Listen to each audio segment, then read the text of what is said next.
पर चर्चा करने के लिए हमारे साथ रिटायर्ड कर्नल पीएस बिंद्रा हमारे साथ जुड़ चुके हैं। बहुत स्वागत है सर आपका सूर्य समाचार पर।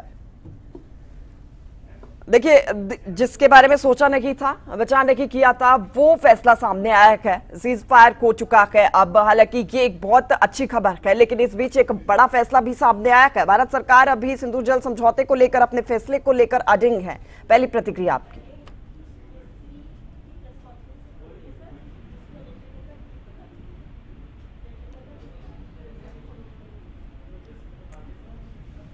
आपके पास आवाज पहुंच पा रही है बिंद्रा जी? हाँ, मैं ये कहना चाह रहा हूँ कि हमारा जो सीज फायर अभी आया है, सीज फायर भी पाकिस्तान के डीजीएमओ की रिक्वेस्ट के ऊपर आया है हमारे पास। और जो मध्यस्थता करी है, चाहे वो चाइना ने करी हो, अमेरिका ने करी हो, और संयुक्त राष्ट्र भी उसमें था हमारे पीछे, लेकिन बेसिकली हमने अपनी शर्तों पे सीज फायर को माना है, अगर माना है तो।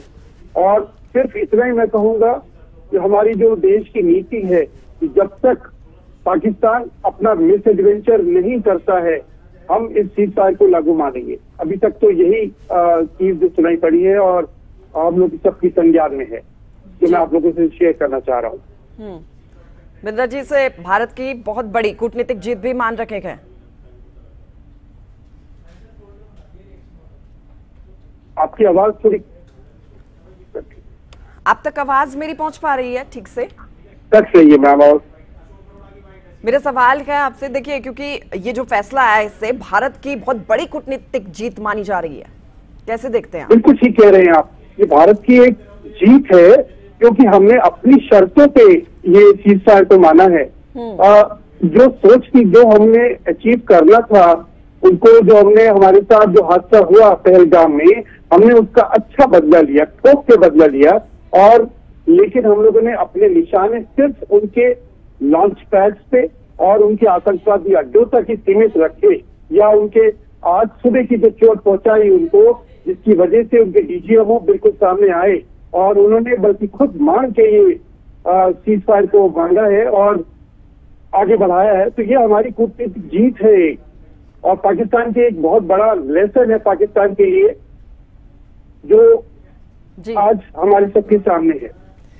अच्छा सर, क्योंकि बैठकों का दौर भी लगातार जारी रहा, प्रधानमंत्री नरेंद्र मोदी एक के बाद एक बैठकें ले रखे थे और ऐसा पहली दफा हो रहा था कि तीनों सेना प्रमुखों के साथ ये लगातार बैठकों का दौर जारी था और पल पल का अपडेट भी लिया जा रहा था, एक के बाद एक रणनीति तैयार हो रही थी। उसी का परिणाम है ये सीज फायर। बिल्कुल ठीक कह रहे हैं। देखिए, मैं आज याद बताना चाहूंगा, मैं अपनी सोच में तंगधार में पोस्टेड था, जो तंगधार आज शिड्यूल में काफी था। मेरा कैरियर वहीं से शुरू हुआ था, तो मुझे तो वहां के चप्पे चप्पे का पता है। और तंगधार में जो बम्बारमेंट हुई है और दुश्मन का जो एक्शन हुआ है वहां पर, उस समय भी वो फायरिंग चलती थी, क्रॉस बॉर्डर टेररिज्म गोलियां बढ़ता करती थी, लेकिन हम लोगों को परमिशन नहीं थी कि हम लोग एक भी गोली चला पाए। पाकिस्तानी हमारा मजाक उड़ाते थे, सामने से बोलते थे आपकी परमिशन तो दिल्ली से आएगी। आज अगर हमारे पास एक सुदृढ़ गवर्नमेंट, अच्छी सरकार और एक अच्छी फौज की तीनों विंग रेडी है, तो हमारे को जो खुला हाथ दिया गया है आज, उसी का नतीजा है जो आपके सामने आ जा रहा है, जिसकी वजह से दुश्मन ने घुटने टेके हैं, दुश्मन ने बांध के सीज फायर लिया है और हमने अपनी शर्तों पे सीज फायर लिया है और ये कह के लिया है कि अगर दुश्मन ने कुछ एडवेंचर कभी भी किया तो ये सिर्फ एक कागज का टुकड़ा है। जी ठीक है। तो ये एक अच्छी गवर्नमेंट और अच्छी सरकार की नीतियां हैं, जिसकी वजह से हमारे सामने है। आज तक अगर यही सरकार हमारे पास सन 62 में या 65 में सब जीते ही 62 में हमारे पास होती, तो शायद उस समय भी नतीजे कुछ और ही होते। तो हम धन्यवाद देंगे अपनी सरकार का, जिन्होंने पूरा साथ कंधे से कंधा मिला के साथ देखे हमारी फौजों को, हमारी नेवी, एयरफोर्स, आर्मी को एक सुदृढ़ स्टैंड दिया, जिसकी वजह से हम अपने एक्शन कर पाए। हमने बदला भी लिया और उसके बाद हम लोग तैयार हैं अपने आगे एक्शन के लिए। जी ठीक है। हमारे साथ रिटायर्ड कर्नल अखिलेश जी भी जुड़ चुके हैं। सर, आपका भी बहुत स्वागत है सूर्य समाचार पर। रिटायर्ड कैप्टन हैं अखिलेश, हमारे साथ जुड़े हैं। बहुत स्वागत है आपका भी सर सूर्य समाचार पर। देखिए, सीज फायर हो गया, आप कैसे देखते हैं इसको? देखिए, जो इंडिया का स्टेटेड ऑब्जेक्टिव था वो बहुत क्लियर था कि हमें पाकिस्तान को टेरर को स्टॉप करना होगा। स्टेट फंडेड टेरर और terror which is supported by state will not be tolerated, वो बहुत क्लियर था पाकिस्तान को जब हमने मैसेज भेजा था।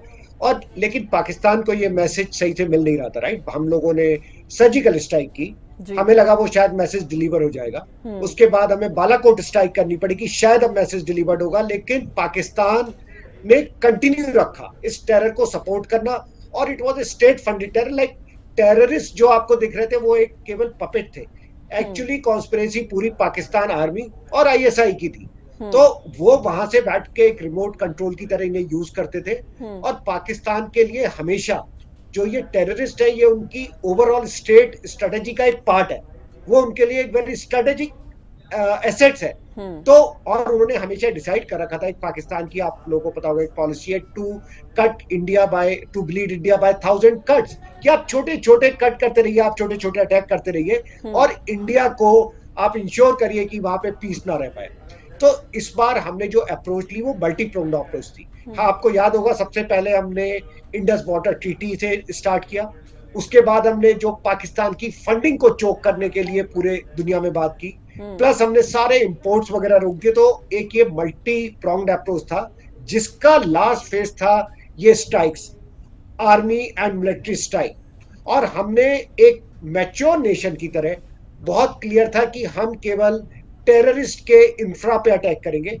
हमने अटैक किया और पाकिस्तान के लिए, क्योंकि वो इतना इंपॉर्टेंट था, उनके आर्मी ऑफिसर्स और पॉलिटिशियंस उन टेररिस्ट के जनाजे में, उनके फ्यूनरल में गए थे, जो कि एक स्टेट डिक्लेयर्ड टेररिस्ट है। तो इससे बड़ा प्रूफ कुछ नहीं हो सकता कि वो लोग टेररिस्ट के साथ हैंड इन ग्लव्स है।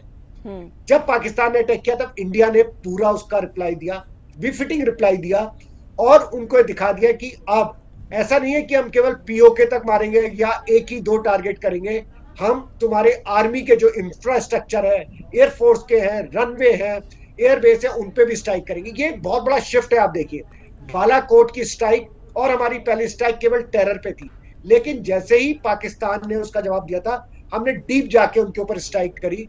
ऊपर से जो इंडिया का एयर डिफेंस सिस्टम था, उसने जो काम किया, पाकिस्तान की एक भी मिसाइल हमारे उसको हिट नहीं कर पाई, अदर देन फ्यू ड्रोन्स, कुछ भी इंडिया के एयर स्पेस में नहीं काम कर पाया। सो पाकिस्तान के पास इस समय सीज फायर के अलावा कोई चारा नहीं बचा था। उनके पास फाइनेंशियली हमसे लड़ने की मसल्स नहीं थी। जैसे ही उन्होंने अपनी आर्मी को जो उन्हें हटाना पड़ा, बालूचिस्तान से जो ब्रिगेड को हटाया, बालूचिस्तान वहां पे इंडिपेंडेंस डिक्लेयर करने के लिए रेडी थे। तो अभी पाकिस्तान सब तरफ से कॉर्नर्ड हो चुका था। इसी और उसको आईएमएफ का लोन मिलने में भी यूएस और बाकी लोगों ने कंडीशन रखी कि आपको पीछे हटना पड़ेगा और सीज फायर करना पड़ेगा।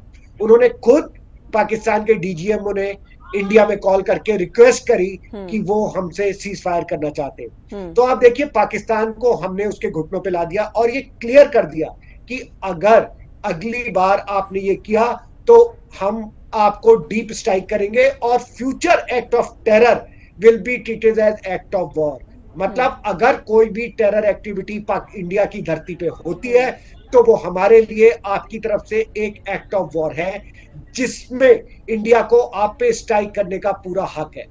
तो हम डेफिनेटली, भारत एक प्रगतिशील देश है, हम अपनी ग्रोथ रेट चाहते हैं, हम डेफिनेटली दूसरे के घर में घुसना नहीं चाहते और ना ही हम लड़ाई चाहते, लेकिन अब ये नया भारत है और ये बहुत क्लियर है कि अगर आपने हमारे देश में ये टेररिस्ट एक्टिविटी की, आपने ये आतंकवाद जारी रखा, तो आपको इसका मुंह तोड़ जवाब मिलेगा और हमेशा मिलेगा। और केवल उतना ही नहीं, आपको बहुत ज्यादा मिलेगा कि जो इसके सपोर्टर हैं उनको भी हिट किया जाएगा, चाहे वो पाकिस्तान आर्मी हो या फिर आपका पाकिस्तान का मिलिट्री इंफा हो।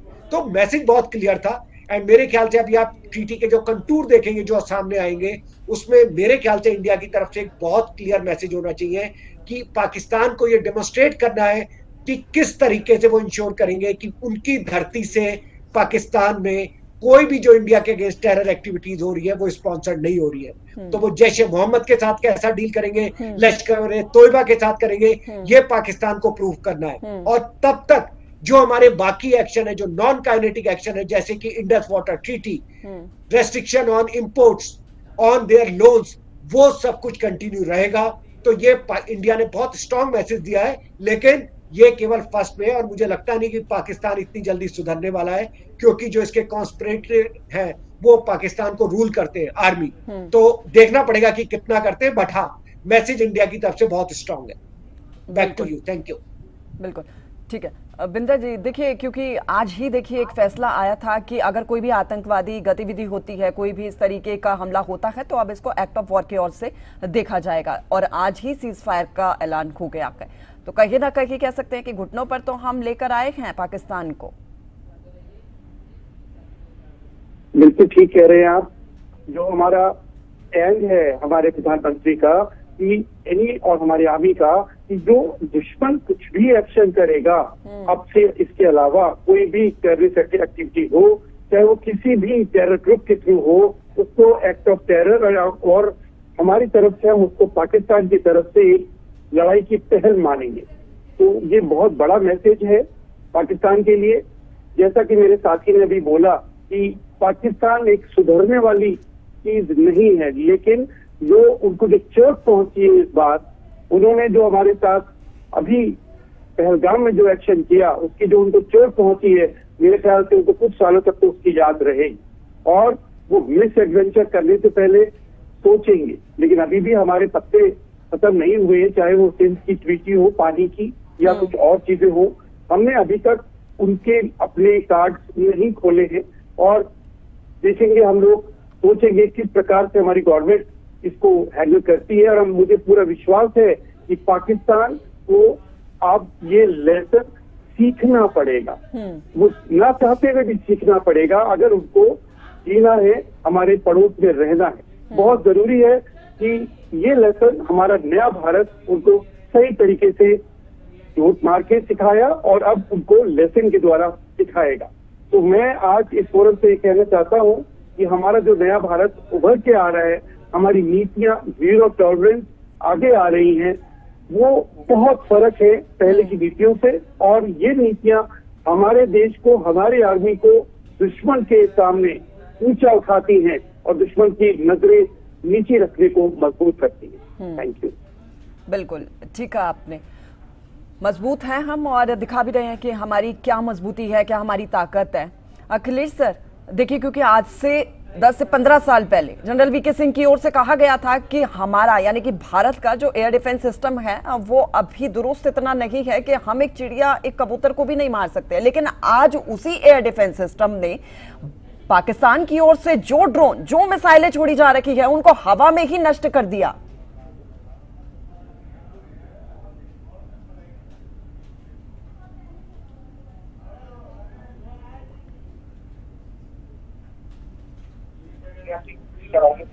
तो हमने ये जो अभी हमारा इंटीग्रेटेड एयर डिफेंस सिस्टम की बात करता हूं, जिसमें कि काफी कंपोनेंट है, और उसका एक कंपोनेंट है S-400 जो हमने रशिया के साथ जॉइंटली डेवलप किया हुआ है, और ये दुनिया के सबसे अच्छे एयर डिफेंस सिस्टम में आता है। इन टर्म्स ऑफ कैपेबिलिटी ये 600 किलोमीटर्स पे टारगेट को डिटेक्ट कर सकता है, और ये मल्टीपल टारगेट को एक साथ डिटेक्ट कर सकता है। जब 400 मीटर पे वो टारगेट आता है, तब ये उसको इंगेज कर सकता है, क्योंकि इमीडिएटली जो इसका कमांड एंड कंट्रोल सिस्टम है उसके पास जाता है मैसेज, और टारगेट को आइडेंटिफाई करके टारगेट के हिसाब से वो अप्रोप्रिएट मिसाइल उसको लॉन्च कर सकता है। 400 मीटर 400 मीटर से अगर कोई अंदर आता है वो ऑब्जेक्ट, तो 240 metre, 120 and 80 kilometre so it's a 4 layered defence system. Second इसका इंटीग्रेशन पार्ट है आपका आकाश सिस्टम, जो हमारा इंडिया का फुली डेवलप्ड सिस्टम है, जो खुद इंडिया में डेवलप हुआ है, वो भी इसी के साथ इंटीग्रेट किया गया है। और थर्ड लेयर है इसकी जो हमारी एयर डिफेंस गन्स होती हैं, जिसमें L-70 गन्स वगैरह शामिल है। तो इन सबको मिला के हमने एक एयर डिफेंस सिस्टम डेवलप किया है, जो कि डिफरेंट एल्टीट्यूड्स में और डिफरेंट एरिया में, डिफरेंट रेंज पे एप्रोप्रिएट मिसाइल छोड़ के जो टारगेट को न्यूट्रलाइज कर सकता है। तो ये आपके एयरक्राफ्ट से लेके मिसाइल से लेके ड्रोन तक को इंगेज करने की कैपेबिलिटी रख सकता है। और ये बहुत बड़ी सफलता थी, क्योंकि देखिए सिस्टम बनते हैं बट उनका एक्चुअली जो डेमोन्स्ट्रेशन होता है वो एक्चुअल वॉरफेयर में ही हो सकता है। तो इस समय उस एयर डिफेंस सिस्टम ने दिखाया कि इवन जो इसकी परफॉर्मेंस थी, जो आज तक दुनिया का सबसे अच्छा एयर डिफेंस सिस्टम बोला जाता है, वो आयरन डोम बोला जाता है, जो कि इजराइल के पास है जो कि यूएस बेस्ड है, लेकिन in terms of capability, in terms of engaging the target, इसने उससे भी अच्छा काम करके दिखाया। तो ये एक बहुत अच्छा एग्जाम्पल था। और आई थिंक इसी की वजह से जो पाकिस्तान की फ्रस्ट्रेशन थी कि चाहे वो मिसाइल को ले या ड्रोन को लेके वो इंडिया को कुछ नुकसान नहीं पहुंचा पा रहे थे, जबकि आप देखें इंडिया ने मन चाहे ढंग से उनके एयर बेस को बिल्कुल तबाह कर दिया। और ये तो पहला स्टेप था। इसके बाद अगर चांस मिलता तो इंडिया अगले स्टेप पे जाने वाला था और उनको बिल्कुल डिस्ट्रॉय करने वाला था। तो उनको पता था कि जिस न्यूक्लियर इंफ्रा की वो बात कर रहे हैं, इंडिया उन्हें इतना भी चांस नहीं देगा कि वो उस न्यूक्लियर इंफ्रा को एक एयरक्राफ्ट में लोड कर सके। तो जब हम उनकी उड़ने की शक्ति ही डिसेबल कर देंगे तो पाकिस्तान के पास कोई चारा नहीं था। दूसरा, केवल आर्मी नहीं बल्कि इंडस वाटर ट्रीटी या जो दूसरे स्टेप हमने लिए थे उसकी वजह से पाकिस्तान बिल्कुल घिर चुका था। तो ये हमारा आर्मी और मिलिट्री और नॉन मिलिट्री कैपेबिलिटी का एक डेमोस्ट्रेशन था। इनफैक्ट मैं कहूंगा ये एक पूरे भारत का एक ज्वाइंट कैपेबिलिटी डेमोस्ट्रेशन था, जिसमें दिखाया कि एज ए कंट्री हम किसी भी स्टेप पे ले सकते हैं और दुश्मन को दिखा सकते हैं कि हम लास्ट तक जाएंगे और जब तक आप सुधरोगे नहीं हम आपको अटैक करेंगे। तो अब ये मैसेज बहुत क्लियर हो गया पाकिस्तान के लिए कि इंडिया किसी भी हद तक रुकेगा नहीं। मुझे पता नहीं दुश्मन को दिखाना, बताना और जताना बहुत ज्यादा जरूरी है अपनी मजबूती का, वरना दुश्मन हमें हल्के में लेगा। लेकिन अब पाकिस्तान को समझ आ गया होगा कि भारत कितना मजबूत है। बिंद्रा सर देखिए, क्योंकि भारत की शर्तों पर की ये सीज फायर को आखिर ये एक बहुत बड़ी बात है, पूरे दुनिया में इसका बहुत बड़ा मैसेज आएगा।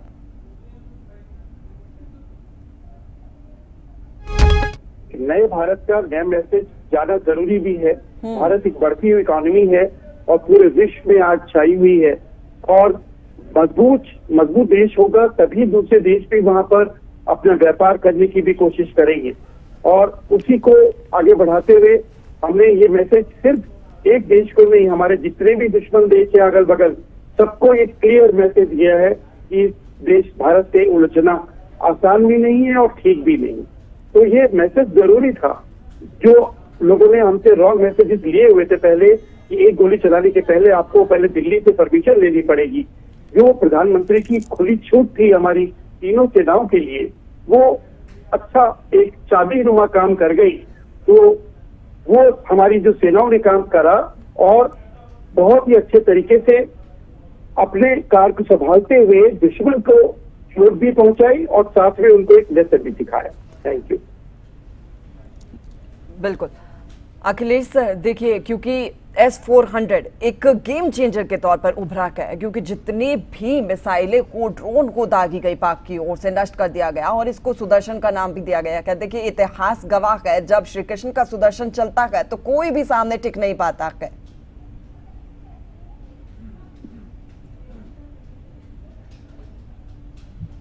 हाँ, तो जैसे मैंने आपको हेलो, कैन यू हियर मी?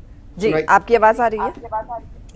सो जैसे मैंने आपको बताया कि इसका नाम इसीलिए सुदर्शन चक्र रखा गया था क्योंकि वो एक सिंबल है कि ये सुदर्शन चक्र हर हथियार को रोक सकता था। सो मेरे ख्याल से जो इंडिया ने दो चीजों में काफी 3-4 साल पहले हमने काफी अपने मॉडर्नाइजेशन ऑफ सिस्टम पे काम शुरू किया था, जिसने हमें बहुत हेल्प की। जो इनका एक्चुअल टेस्टिंग अब हुई है, पहला हमने काम किया था अपने एयर डिफेंस सिस्टम पे, बिकॉज हमें पता था कि हमारे पास एक ऐसा इररिस्पॉन्सिबल हमारा नेवर है जो कि कुछ भी इस तरह की हरकतें कर सकता है। दूसरा काम जो हमने शुरू किया था जिसने हमें बहुत हेल्प की थी, और ये अभी पूरा प्ले नहीं हुआ था लेकिन शायद मैं आपको इसकी कुछ कैपेबिलिटी बता दूं, ये ड्रोन टेक्नोलॉजी पे था। आज से 3 साल पहले इंडियन गवर्नमेंट ने रिकॉग्नाइज किया कि फ्यूचर वॉरफेयर में, जैसे मैं अगर 25 साल पहले बोलूं जो कारगिल की लड़ाई हुई थी, उस समय आपको अगर याद होगा तो ये ड्रोन टेक्नोलॉजी वगैरह कुछ भी बिल्कुल और उभर कर आया है गेम चेंजर के तौर पर, और इसने दिखाया है कि भारत कितना मजबूत है। आप दोनों का की बहुत शुक्रिया, आप हमारे साथ जुड़े और आपने इतने सुंदर तरीके से अपनी मजबूती को बयां किया, भारत की मजबूती को बयां किया। तो सीज फायर लागू हो चुका है, भारत पाकिस्तान के बीच जो तनाव चल रहा था अभी फिलहाल सीज फायर लागू हो चुका है। पल पल का अपडेट हम देते रहेंगे। फिलहाल सूर्य विशेष में मेरे साथ इतना ही।